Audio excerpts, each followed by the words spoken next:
typical stopover place. Yes! Diba? Perfect for breakfast. And yun ako, if you wanna taste and experience local cuisine, ito yung mga place na dapat pinupuntahan. Jasmine Restaurant. Right?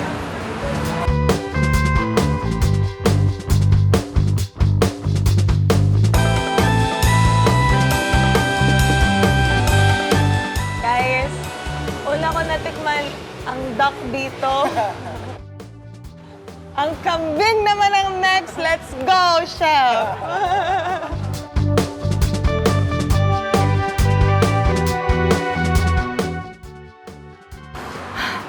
Let's do this. Still rolling.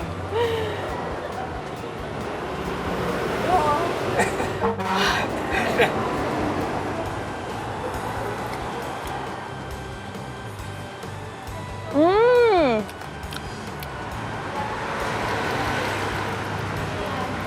Parang siyang beef po. Yeah. Mmm. Para siyang beef, pero just a very subtle hint of funk.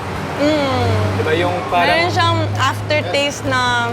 yun yung parang anggo na tinatawag. Parang siya laman loob. Yung funk na, yes, dun po sa Pwede mo siyang bandang dulo. i-compare doon. Malapit-lapit. Hindi kasi ganito yung lasa ng pag meat yung kinakain, walang ganitong aftertaste. Yes. Mostly nakukuha mo siya sa mga intestines, mga atay. Yeah. Pero with the lamb, titikman mo yun guys. Sa meat pa lang niya. Yeah. Ito yung ating poor man's. Well, ito yung ating, if other cultures kasi like lamb, tayo kasi kambing. Yan yung native sa atin eh. And kadalasan, yung klima dito sa north, which is somewhat mainit, kaya parang eto, mas magandang makapagparami ng yung lahi ng kambing natin sa Pilipinas. Kaysa sa lamb. Yan. So guys, sorry kambing. Kambing to, okay? Diba? Approve? Another good first experience here. Nice.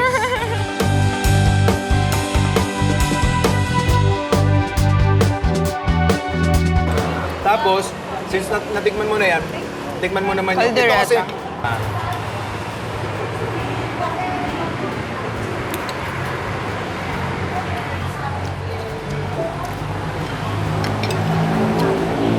Familiar ako sa taste ng caldereta pero meron siyang ibang lasa. Hindi siya yung typical caldereta, guys. Parang may history yan eh. Caldereta, supposedly, pag sinabi mong caldereta, it should be kambing meat. Parang Then, ganun. dereta.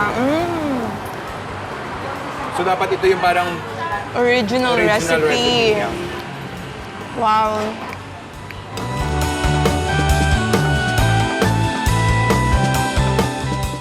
Another delicacy, Excited ako. this is dinakdakan. Maraming pagkakahawig to sa sisig. Kasi, So yeah. Pero Liver? typically, pork face lang din yan. And ears. Grill, pakukulan, saka i-grill. Slice it with vinegar and pork brain. pork rib.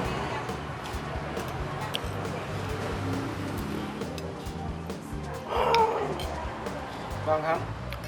Okay, my favorite dish.